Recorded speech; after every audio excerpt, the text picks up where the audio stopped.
Welcome back to the Tech Talks Daily podcast, where every day I beam your ears to a different part of the world to learn more about how technology is transforming a business, a city, a state, or even country, even world, come to think of it. And today I'm going to take you on a trip to Georgia to speak with Larry Williams, the President and CEO of the Technology Association of Georgia, which is one of the largest tech associations in North America with over 30,000 members. And I've invited him on the podcast today to talk about how to support the technology workforce of today and tomorrow, and also about how to foster inclusive innovation, but at a state level. And I also want to ask Larry to draw from his experiences as the founder and president of the National Technology Security Coalition too. So buckle up and hold on tight, because I'm going to beam your ears all the way to Georgia, where Larry is waiting to share his story. So, massive warm welcome to the show. Can you tell the listeners a little about who you are and what you do? Hi, Neil. Thank you so much for including me in your podcast. My name's Larry Williams. I'm the president and CEO of TAG, the Technology Association of Georgia. That's Georgia as in the state in the United States, not the country. But I also serve as the president of our foundation that focuses on education, as well as a company called the National Technology Security Coalition that focuses in on cybersecurity policy. Just a little bit about each of those. The Technology Association of Georgia, is TAG as we call it here, as we are 30,000 members strong, which makes us the largest statewide technology association in the United States. So we're an association at and for technologists, for people to be able to build their careers, advance their education and their skills, get connected and build peer-to-peer networks. And we're also a marketplace for people to position their products and services in the marketplace. We do lobbying and make sure that our state continues to be a great place to do business. And then this dovetails into our other business, our foundation, where we really focus in on education. And I know we're going to be talking about education later. But then the last one with cybersecurity, the NTSC, we work on federal policies, especially around data breach notification, privacy, and increasingly on workforce. Well, there's so much I'm looking forward to talking with you about today, Larry, especially at state level as well. I always say technology works best when it brings people together, but I love what you're doing here and how far-reaching your work is. But I'd love to take you back in time for a moment. Can you remember where your passion for technology came from, or the moment that would ultimately put you on the path you're on today? As they say in those Hollywood movies, what's your origin story? Because everyone's got one, right? That's great, Neil. I appreciate that. One, I like the way you frame that up, and a similar way that I say this is I really do think that technology can improve people's lives. And so if I can bring it down to the person on the street, and I think technology does, then that's really inspiring to me. Because, we don't just talk about things in, general terms and balance sheets or, generic jobs. We're literally affecting people's lives. And to me, that's inspiring. The pathway for me, my background is in economic development. And so how do you increase opportunities in a geographic area, usually? So I've worked in 4 different states and different major municipalities around the United States, all of which had a global reach. So the state of North Carolina with the Research Triangle Park, for example, the state of Washington based out of Seattle with phenomenal companies like Boeing and Microsoft and Amazon, and many others. In Miami, a great global gateway to all of Latin America. A lot of interesting things going there. And I've worked twice here in Atlanta and Georgia. And so I say it's the place that I've come back to.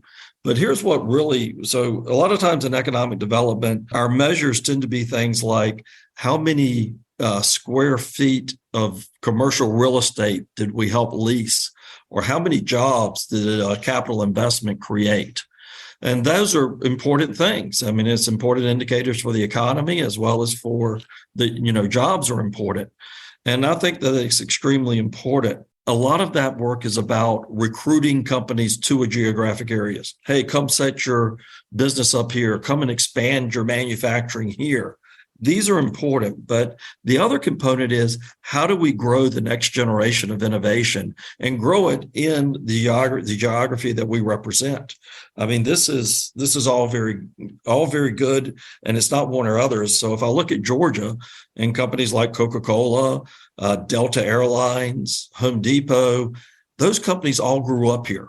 And so when we think about what is the next generation, what are those companies that have become globally dominant that we can grow up in this geography? Because to me, it's that innovation is what drives an economy and drives the job creation that we all seek. And to me, it's not just a job. I think we got to redefine and rethink how the word that we use in this context. It's not just a job. When we talk about technology and innovation, these are careers. These are people that they can build a foundation on and then build their lives with, take care of themselves, have opportunities for advancement, but they can also provide for their families and give back to the community and make contributions for for areas and organizations that help them benefit along the way as well. So to me, there's nothing more important to a human being to have a career that they love and that they can grow with. And so to me, that's inspiring. That's exciting. So this idea of this evolution of thinking about economic development, this intersection of policy, business, workforce development, innovation is really what inspires me. And that's what helped me through my evolution of economic development, getting into running a technology association that really does focus in on how do we fuel the innovation economy to have those great outcomes that I just talked about. And your passion for your work really comes across. As you said, it's so much more than just a job. And your path would lead you to becoming the president and CEO of the Technology Association of Georgia, which, as you said, is one of the largest associations or largest tech associations in North America with over 30,000 members. But for people listening all around the world, can you just expand on just what a big deal that is and the kind of work that you do? Well, I think it's a big deal because one, we have a lot of passionate people. Yeah, is interesting. We just we assemble different panels and discussion groups, and we had a great discussion group last night around the customer experience and how do you create really engaged fans. And it's it was a beautiful conversation with our local baseball team, the Atlanta Braves. It was UPS, Home Depot, I mentioned before, Comcast. All of these people around the table talking about what you do and what to create these fans. And I use that as a prelude to say we're lucky with those 30,000 members. We have a lot of fans. People that just really, really enjoy not only what the organization does and how they can contribute, but also how they can benefit. And I should have probably said that the other way. It's not only how they can benefit, but it's how they can contribute. And so with this critical mass of people, volunteers, interested parties, we can really impact what our community looks like. So we can really have an impact on how education is presented, even through the K through 12 area. So recently, we actually helped pass legislation that computer programming is going to be offered in every public high school in the state of Georgia by 2025. That's just 2 years away. And it's such an important skill. And it's not just the skill itself of being able to write programs. It's also a methodology for problem solving and thinking through problems and, solving critical issues. So we're very proud about that. So we can talk about education. We can also talk about business climate. We can talk about how technology, can improve people's lives. Things like telemedicine. We learned so many critical lessons in life, when COVID was here, and some of the things were like the benefits of telemedicine. We didn't, and that's an indication of, or an example of where we had the technology. What we needed were the policies to be able to enable people to actually utilize this technology, for their own good. And so it's touched so many people's lives, whether it be elderly populations or people in rural areas that could get access to healthcare, for example, in a real-time way and not having to travel over distance. So, a lot of these things about, what we do, how we think about things gives us the power and to be able to bring in, the best and the brightest thinkers, but also the people that really know how to assemble groups and the leaders that really empower people to go out and make a difference in people's lives. So, we think about funny things, one thing about Georgia is we are, the largest fintech or transaction processing areas in the world. About 70% of all debit, credit, and reward card transactions are processed through our geography. So we think about that. Okay, you go and you swipe your credit card or you tap it, and all of a sudden it works. And it works in seconds. We don't think about how it happens. It just happens. And that's what we want. But also, I think it's very important to think about how we can touch people's lives with this, and especially from a social inclusion point of view. Not everybody works the way that a lot of people in the middle class do. A friend of mine says it costs a lot of money to be poor. Those poor people have to stand in lines. Poor people have to, they don't have the transportation at their fingertips like a lot of things. So we get to think about how can we utilize technology to empower people to do things like pay their bills, pay them on time so they don't get hit with the late fees, or they don't have to go and miss a half a day of work because they have to wait in line to pay things. Some of these things sound fundamental, but there's a portion of the population that still face those realities on a day-to-day basis. Those are a couple of examples, and I could keep going, Neil, but it's certainly a wonderful time to be a part of a great organization that is able to be forward-thinking and really think about how we can affect people's lives in many different ways. Absolutely love that. And on this Daily Tech podcast, I always try and put the place where the guest is talking to me from, no matter where it is in the world, and put that place on the map and learn more about how technology is impacting the region. So can you tell me a bit more about the tech scene in Georgia? Is there a particular startup scene around a certain industry, or is it just completely wide open? We have a very diverse portfolio when it comes to technology. I'll put it that way. So I think, we're located in the heart of the southeast of the United States. If you've flown to or through certain airports in the United States, Atlanta, Hartsfield-Jackson Airport is known as the busiest airport in the world. And I would add efficiency to it. So there's a good chance that if you come to the United States, you'll be coming to or coming through Atlanta. And of course, the hallmark there is Airlines and its partners, amongst others. So there's our geography. We have hot summers and very mild winters. So it's a great place to live, but definitely true 4 seasons, access to beaches, access to mountains. And so, wonderful, wonderful place to live, and just great people that are very welcoming, both on an individual basis, but it's also very unique. We call it the Georgia way or the Atlanta way in the business sense. And when people come here, we truly want businesses to succeed. And you'll see a very highly collaborative nature of what we do. And people are surprised about it, because even competitors will come to a table and help a newcomer to our area and say, what can we do to help you? How can you be successful? Because we really do see it that your success is our success.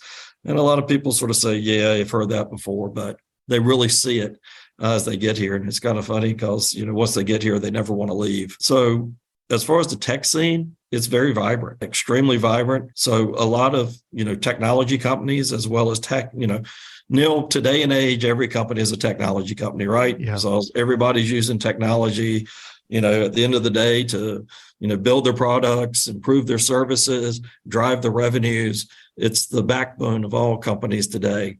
So if we look at, Coca-Cola, for example, as a technology company, it's a very important part about what they do. We think about them as being a great marketing machine, but people don't always think about them in the supply chain business. But obviously they have to get their products to the shelves and to their other outlets as quickly and as efficiently as they can. They're a huge fintech company. They probably convert more coins into convertible currency around the world than any company in the world. So if you think about all the machines, And so all that's evolving with the digitization of our financial technology and the transaction processing. But all of these things are important to all sorts of companies. Right now, what's driving a lot of decisions about where to build and grow your companies is around workforce. We have an incredible education center system here, in technology. Georgia Technology Institute leads the way, but we have 26 other institutions as well as a great technical college system as well that's helping prepare people with other certifications. So right now we're having a great influx of companies that are moving here. So FanDuel, the great online gambling platform, which I believe started in Scotland, actually, they've announced that they're building out their technology center here, adding about 900 jobs. Cisco, great technology company, has been out on the West Coast. They have moved here and they're building out another 1,000 jobs here. Microsoft is building a 90-acre campus here in Atlanta, and the list goes on. So the attraction for these companies is, they're closer to their customer base, but they have access to some of the best talent in the world, as well as a state that has a great business climate. And that's, appealing to many, many people. We have a lot of startups. So we have incubators, accelerators. We have a lot of the venture capital that needs to be here. But it's interesting that, a lot of the venture capital, the traditional hubs in the United States are around Silicon Valley and New York. Well, they all have their eyes on Georgia, and they're coming here and participating in a lot of our forums like Venture Atlanta because they're looking for the deal flow that's coming out of here. Now, I think there's a third part of your question, and that was about industry leaders. We do a lot of things. Digital health is an area that we focus in on. We've marketing technology. You think about companies, like Pardot and others that are extremely SalesLoft was developed and grown up here. The data science and analytics is huge. There are a couple of, Neil, I'll go into a couple more specifics. I describe Georgia as where technology meets the real world.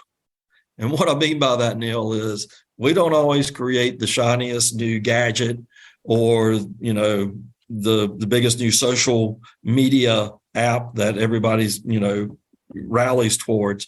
But we have more people, more companies developing and utilizing technology to run their business, build their products, improve their services, and drive revenue than probably anywhere else. And if you can just look at the brands that I've mentioned before that represent that. But there's a couple areas that help get us there. I've already mentioned fintech. Yeah. Fintech, 70% of all debit, credit, and reward card transactions are processed through here. But we're staying at the forefront. And so, maybe some of the headlines now, this isn't the best time to bring it up, but regardless, about 80% of global commercial cryptocurrency transactions are now processed through Georgia as well. So I have no idea on that. Yeah, it's a processing, and it's very important. Cybersecurity is extremely, extremely important to us. And this is part of what we've been doing, since early in our career, back when it was, mainframes and then network and internet security. Back in the day with institutions like Georgia Technology Institute, Georgia Tech as we call it, really partnering with the Department of Defense and other government agencies to really start to think about how do we, secure our networks in that context. That really helped us create some great companies, one of which was ISS, Information Security Services, that later was sold to IBM. But actually those cybersecurity functions have stayed in Atlanta. Other one is SecureWorks, is a company that was able to grow up here, and it became a part of the Dell portfolio. But again, those cybersecurity functions of those larger companies have remained here in Georgia. Those types of things. So if you can think about building the layers of the onion of knowledge about cybersecurity, those companies and that research and everything that led up to it all helped lay the foundation to be able to create another company called AirWatch. AirWatch was the first cybersecurity the first mobile cybersecurity application that Apple allowed onto the iPhone platform. Quite frankly, whenever you could lock down and secure an iPhone device, Wow. equivalent to or better than, and tell me if you remember this word, the BlackBerry. Oh, well, yes. Yes. So, yeah. Then people actually started choosing to use the iPhone. They preferred, tapping on a piece of glass rather than the whole keyboard. And it really made the iPhone the dominant device in the market. And then later, as now we have the device, which iOS are you going to use, because other devices have come in. And then those companies, have evolved into other companies. But the point of that is that it's because we have that base of knowledge, those layers of the onion, we have been able to stay in front of the technologies and the next wave of innovation. And we've been able to create it right here. And we're excited about that. And now we're looking at, this intersection that's so important of not only cybersecurity, but privacy, and how we not only, there's a huge policy, how do we think about policy? And I know, in Europe, you think about it, in a much different way than we think about it in the United States. But but regardless, there's a thought process that is happening about how to manage privacy, and is a direct intersection with the cybersecurity of our devices and our information. So it's an important time and a way for us to do that. So fintech, digital health, cybersecurity, these are a lot of areas that feed into technology. And then the fundamental things that feed into them. So again, basic programming, engineering, all of these things are good strengths, but also data governance, data science and analytics. How do we actually turn these technologies, all of this data, into useful products and services that we can use? And, with great power becomes great responsibility. So the accountability is actually, how do we utilize this great technology to benefit our citizens, benefit our residents, and make sure that we are really positively affecting the lives of the people on the street. Apologies for interrupting the interview, but this podcast is brought to you by Flipper, the #1 marketplace to buy and sell online businesses and startups. So my quick question to you is, do you own or run your own online business? And have you ever considered selling your site, your store, your tech, or your app? Well, with world-class combined matching technology, dedicated brokers, and end-to-end services, all at the most efficient price, Flipper makes selling your online business simple. So to get a free valuation, simply visit flipper.com/techtalks, where each month thousands of online business owners exit with Flipper. Again, to learn more, visit flipper.com/techtalks. But now back to the interview. To your point a few moments ago about the BlackBerry word, not only do I remember BlackBerry, I also remember Steve Ballmer quite vividly from Microsoft. There's a video of him, I think it's still on YouTube now, that when he was presented with the iPhone, he was just laughing, saying, "Who's going to want to tap glass? There's no keyboard here. How are you going to do emails on this thing?" We all know how that story ended, right? Yeah. Well, Henry Ford said if I'd asked people what they wanted, they would have said a faster horse. Yeah, 100%. And of course, another thing I wanted to talk with you about is there is a well-documented tech skill shortage at the moment. So can you tell me a little bit more about your passion around promoting education and supporting workforce development for tech professionals? Because as you said, every company is now a tech company. We need to get people from all backgrounds into the world of tech working, don't we? Yeah. So there's a great shortage of tech talent. And, and we really look at it more like STEAM. So not only, science, technology, engineering, and math, but we put the arts in there because, it's an important part of it as well. So one, there is a gap in technical skills. We need more people that can fulfill those jobs, whether it be computer science, programming, engineering, all of those things that we think are the meatier technology type skills. And we need it. And the only process for us to be able to get there is to look at all parts of the pipeline. So, and what I mean by that is, one, we need to start inspiring people at an early age. So we'll, in the early, grade school, K through 12, as we call it in the US, how do we get people thinking about that? And, I'll give you one stat. In the United States, It is in the 8th grade where young women choose whether or not they will go into a STEAM or STEM related curriculum and continue to pursue math and technology or not. That's a generalization. It's a statistic. It doesn't apply to everybody, but it is a data point that we know that we have to get people excited about these things. And a lot of the reasons that they don't choose to is because a lot of times they haven't had the role models. They've never had the examples of, showing them that women are in these roles and successful about them, and probably, several other bad reasons about why that it happens. But it happens and we know it, and we know that we have to address this and get people inspired for these types of curriculums early on. That's one. The other part is there are a lot of jobs and careers that are available now that don't require a 4-year university degree. We can upskill and reskill people much rapidly, much quicker than we could a year, and get them into a lot of these jobs, whether it be in cybersecurity or financial technologies, health technologies.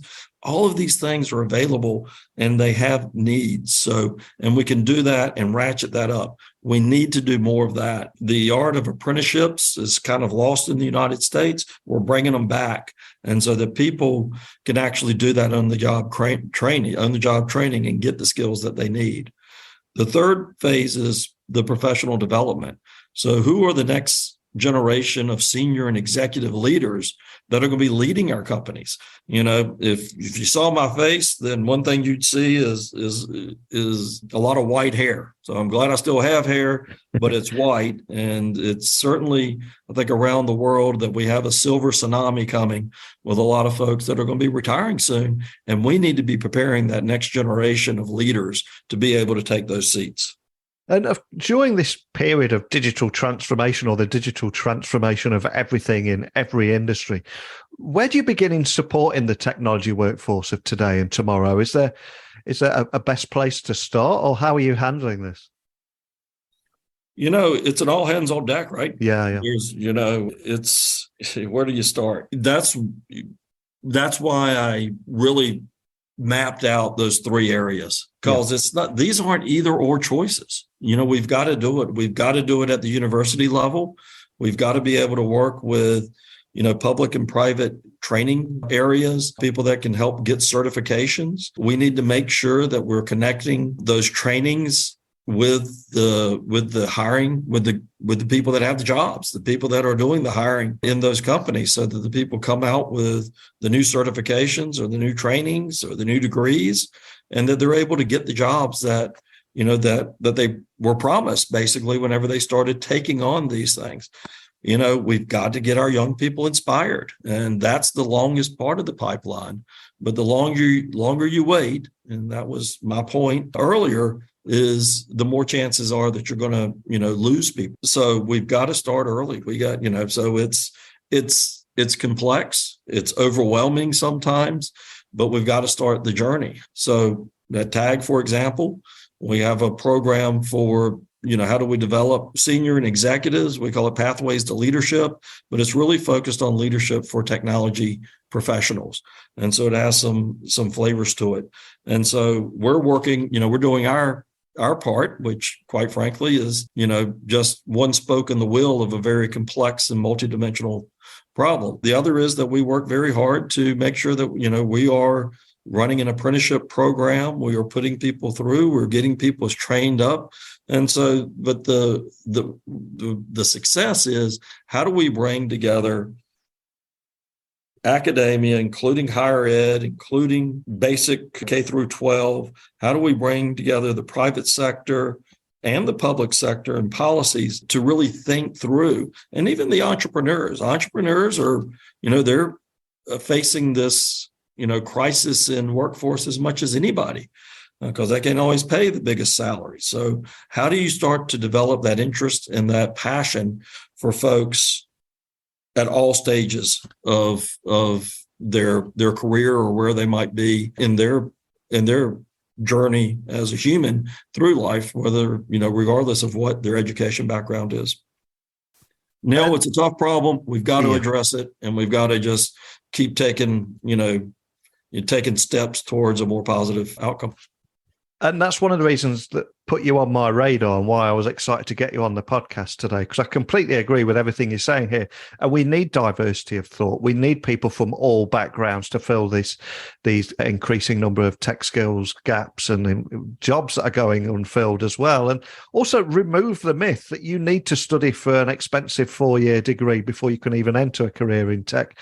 But what put you on my radar is how you're fostering inclusive innovation and at state level. Can you expand on that? Because I love what you're doing here.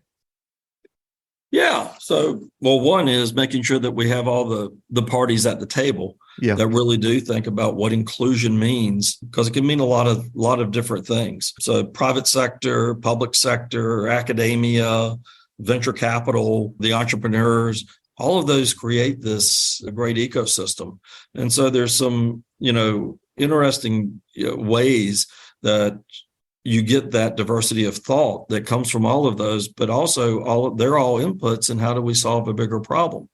Now, if we think about diversity from a human point of view, then we've definitely got to make sure that people, people of color, people of different backgrounds, our genders, everyone is being able to have access to the great prosperity that is happening, especially in the technology fields around the world. And so what we have done is actually put some very intentional processes in place about making sure that we have diversity in our leadership on our board of directors, throughout our committees, the way that we deploy our services and get people engaged. We put metrics around it. We've grown from 25% to about 42%. And we're going to continue to work on that. But also being able to, inclusion drives innovation, Neil.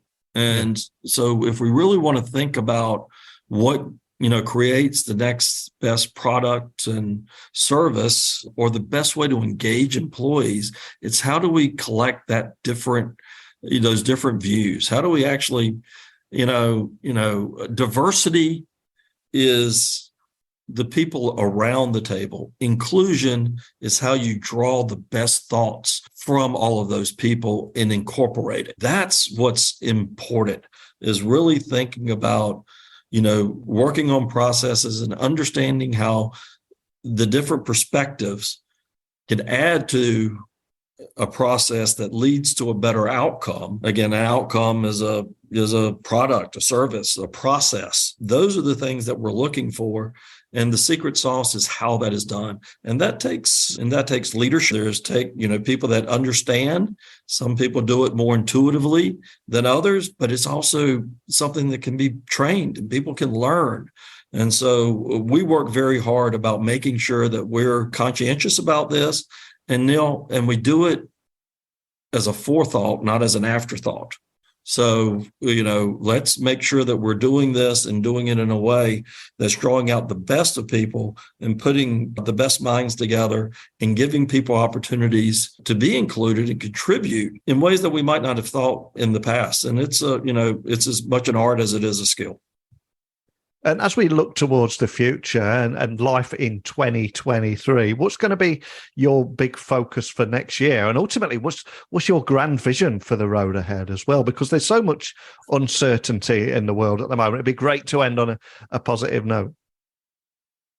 Oh, you want me to end on a positive note? Joking aside, Neil, when we talk about workforce and we talk about the challenges, whenever I look at the young people today, I am so inspired. I mean, I think that we have I think we have the smartest generation coming up that this world has ever seen. I think that we have some of the most conscientious people that are coming up. And it just gives me such great hope, because I know that they are going to create new innovations. They are going to create new processes. They're going to create new ways that really think about how do these things that we're doing, we call them products and services and, processes, how are they really going to improve our lives? Because they want a better life balance than what a lot of us grew up with. And whenever I think about it, I don't see any lack of productivity. I see people that are willing to work, people that are willing to lean in. They sometimes have a different cadence about how they want to approach things, and that's okay. But Neil, they are so smart. They are so bright. They are so energetic, and they are so committed that I feel good about the future, and I know that we're in great hands as we move forward. So a lot of that is really working and doing my best, to be a leader that can pass the torch to these great, bright young people that are coming up. But it's also making sure that we understand where our place is, that, we do have global influence, out of Georgia. So, whether through the global companies that we represent or the great diversity that we have of people that have, global thoughts and a global perspective around the world. So we're excited. And Neil, I mentioned early on, I think before we started the interview, we just did our first cybersecurity conference with the National Technology Security Coalition just a couple of months ago. And it was phenomenal. So I had great companies like Sage and others that participated. And it's really a lot of, when we think about cybersecurity, that is a global challenge that we're all facing, and great ways for us to be able to collaborate on a global scale to be able to help, both areas. So that's what I want us to continue to do, to have that thinking of, we're a global hub of innovation. We're open and we welcome people to come here, virtually or otherwise and physically, and be a part of that. But also our reach around the world is also very important to us. So again, I think there's lots of things that we can do to improve people's lives. 100% with you. And it's so refreshing to hear you talking about the youth of today in a positive light, because in some areas of the mainstream media, they get such a bad rap, and it's so untrue. When you're around young people and you see that passion and excitement and willingness to want to make a difference and get out there, you cannot fail to be impressed by them. And I know 10 times better than I was at that age too. But we started the podcast today talking about your origin story, what put you on this path. And as we come full circle and almost reflect on your career, of course, none of us are able to achieve any amount of success without a little help along the way. So is there a particular person or individual that maybe just saw something in you or invested a bit of time in you that you're grateful towards, that maybe we could give a little shout out to today? I'll give you a little background on how this happened, because back in the early 80s, I was actually able to participate in a program called Operation Raleigh. Yeah. And Operation Raleigh was actually the brainstorm of, at the time, Prince Charles. And he hired a man named Colonel John Blatchford Snell to lead a series of youth expeditions around the world to inspire science, service, and adventure. And in fact, when I was back in London just a few weeks ago, I was able to go and visit him down in Shaftesbury in Dorset. And we had a wonderful conversation, but that program, changed a lot of people's lives, as I spent, many months in the jungles of Peru doing different products around science and service with this organization. But one person in the United States that was involved was a gentleman by the name Dr. Surrey Roberts, and he was a medical doctor who has a progressive eye disease. And whenever he learned about this very rare progressive eye disease, which was making him go blind, now he realized he couldn't continue to practice medicine. So he set a time certain, let his patients know, and he closed his practice. Now, a lot of people could go and feel sorry for themselves, or they could, sit in the corner or watch, or listen to the radio, because all of those things are important. But Surrey Roberts, Dr. Roberts, has led a life of adventure. He has continued to go on expeditions in Nepal. He's served in many different ways on working on the base camps in Nepal. He's been a businessman with many successful businessman in very different ventures. He has a spirit of success and optimism like no other human being I've ever met. And it's not only being able to think about, okay, if he can meet his challenges, then I can certainly meet and overcome mine. It's when you talk to the man, you are so inspired by his positivity and, just spirit and grasp of life and what it means and how he embraces it. He's also an avid reader. And if you meet him, most of the time, you're going to walk out of that house with a new book. But one book that is fundamental to him is endurance. And if you remember the story of Shackleton in Antarctica and that great story of survivability, that is inspiring about the resilience of mankind and the importance of moving forward and marching on. So that's my tip to a hat to both a program that influenced my life and enabled me to get to know this mentor and friend of mine, Dr. Surrey Roberts. I think that's a beautiful moment to end on. But before I do let you go, for anyone listening, just wanting to find out more information about there's so many different topics we covered today, or contact your team, etc. Where's the best way of finding out more information? Thanks for that, Neil. It's simply at tagonline.org. So tag online altogether, tagonline.org, O-R-G. Excellent. Well, I love chatting with you today about, yes, how to support the technology workforce for today and tomorrow, how to foster inclusive innovation at state level, and also sharing your fantastic story as well, and your experience as the founder and president of the National Technology Security Coalition. Absolutely inspirational. I'd love to stay in touch with you, either grab a beer with you in the near future or have another conversation with you next year, see how things are evolving. And more than anything, just thanks for joining me on today's podcast. Well, thanks, Neil. Let me know when you're in Atlanta. I'll buy you that beer, and I'll let you know the next time I'm in the UK. Today, we put the Technology Association of Georgia on the map. And a few months ago, we had Estonia on here talking about how the government in Estonia is bringing all the services online and making the entire nation digital. But I want to put where you live on the map too, where you're listening. I want to put that on the map. I know you all passively listen whilst you're doing 1,000,001 other tasks during your day. But if you do listen to me every day and you think, you know what, I've got a few ideas here, I'd love to get those stories out of your head and share them with everyone around the world. That's why I record this every day. So as always, email me, techblogwriter@outlook.com, slide into the DMs at Neil C. Hughes on Twitter, LinkedIn, Instagram, TikTok, whichever your preferred platform is. But that's it for today. So keep your messages coming in, and until next time, don't be a stranger.